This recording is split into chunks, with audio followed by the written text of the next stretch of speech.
Kryetari i Bashkisë së Tiranës Erion Veliaj ka depozituar pranë Inspektoratit të Lartë të Drejtësisë dhe Këshillit të Lartë të Prokurorisë një kërkesë për procedim disiplinor dhe pezullim nga detyra të prokurorit Olsi Dado, lidhur me shkeljet që Dado ka kryer me shqyrtimin e çështjes penale në ngarkim të Veliajt. Në kërkesën e tij, Veliaj shprehet me fakte dhe tregon me detaje për konfliktin e interesit që prokurori Olsi Dado ka në çështjen e hetimit ndaj kryebashkiakut, duke theksuar se ky prokuror ka përdorur telefonin e paguar nga taksat e taksapaguesve për të kërkuar leje ndërtimi për përfitimet e tij. Veliaj thotë se pasi kërkesa e prokurorit Dado për miratimin e kateve shtesë ju refuzua prej tij, në cilësinë e kryetarit të bashkisë, më pas Dado ju vërsul me shprehje kërcënuese e shantazhuese. Bëhet fjalë për një leje ndërtimi që prokurori Olsi Dado ka përfituar sipërfaqe ndërtimore, miratuar me vendim numër U 14078 fraksion 4 datë 9/9/2021 të kryetarit të Bashkisë Tiranë dhe lejen e ndërtimit U 14078 fraksion 6 datë 21/9/2021. Veliaj thotë se aso kohë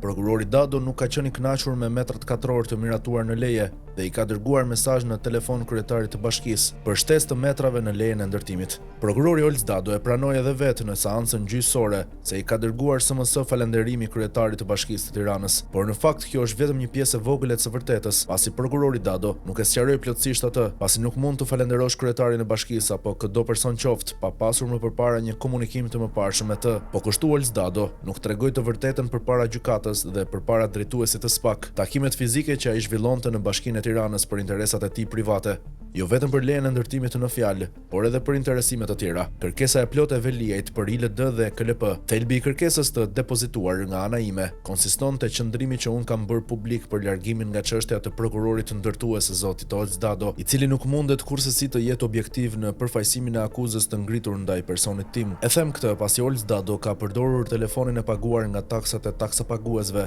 për të kërkuar leje ndërtimi për përfitimet e tij dhe pasi kërkesa e tij për miratim të kateve shtesë ju refuzua, u vërsul me shprehje kërcënuese e shantazhuese. Prokurori i çështjes, i cili ka ngritur akuzat ndaj meje, nuk duhej të pranonte hetimin e shkaqeve të ngritura në kallëzimin penal të depozituar nga jashtëquajturi Nesti Angoni, pasi Olsi Dado ka përfituar sipërfaqe ndërtimore miratuar me vendim numër U 14078 fraksion 4 datë 9/9/2021 të kryetarit të Bashkisë Tiranë dhe lejen e ndërtimit numër U 14078 fraksion 6 datë 21/9/2021. Është vërtet që leja e ndërtimit i është akorduar subjektit zhvillues ndërtues, shoqërisë Albedil SHPK,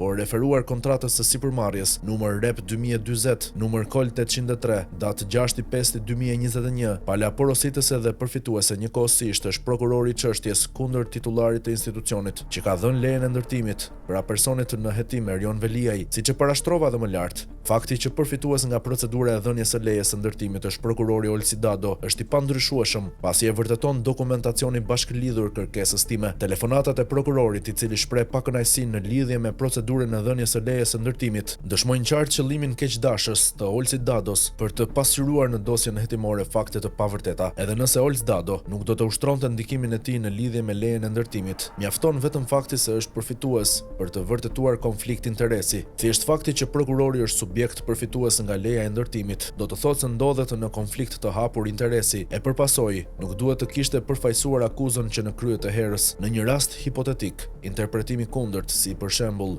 sikur zoti Olsi Dado të ishte favorizuar nga titullari i Bashkisë Tiranë, përsëri do të kishte konflikt interesi, pasi edhe nëse faktet e pretenduara në dosjen hetimore të ishin të vërteta, do të ishte lehtësuar pozita e të dyshuarit në hetim. Pra në të dyja rastet prokurori Dado është në konflikt të hapur interesi. Ligji numër 96/2016 datë 30/8/2016 për statusin e gjyqtarëve dhe prokurorëve në Republikën e Shqipërisë në nenin 102.1 gërma AB3I përcakton shprehimisht se shkeljet disiplinore gjatë ushtrimit të funksionit janë në veçanti, por pa u kufizuar në to, veprimet apo mosveprimet ose sjelljet e magjistratit si më poshtë, mosparaqitja e kërkesës për heqje dore nga procedimi ose gjykimi i çështjes, kur ajo është e detyrueshme sipas ligjit. Nëse magjistrati ka dieni ose duhet të kishte dieni të rrethanave të tilla, paraqitja e kërkesës për heqje dore nga procedimi ose gjykimi i çështjes nuk kryhet menjëherë pasi merr dieni për shkakun, sa më sipër bazuar në nenin 127 të ligjit numër 96 fraksion 2016. Do të kërkoja nga Inspektorati i Lartë i Drejtësisë pezullimin e prokurorit, zotit Olsi Dado, nga detyra e tij si prokuror, sipas parashikimeve në nenin 151 të këtij ligji, ose të kërkojë vetë pezullimin e magjistratit ligjit, për arsyet e parashikuara në nenin 152 të këtij ligji. Në këto kushte dhe përsa parashtroj më sipër, bazuar në nenin 184 revijues të ligjit numër 115, fraksion 2016, për organet e qeverisjes të sistemit gjyqësor kërkoi fillimin e procedurave për procedim disiplinor ndaj prokurorit zotit Olsdado, lidhur me shkeljet e kryera në shqyrtimin e çështjes penale në ngarkim të personit tim Erion Veliaj, marrjen e masës disiplinore ndaj tij dhe pezullimin nga detyra.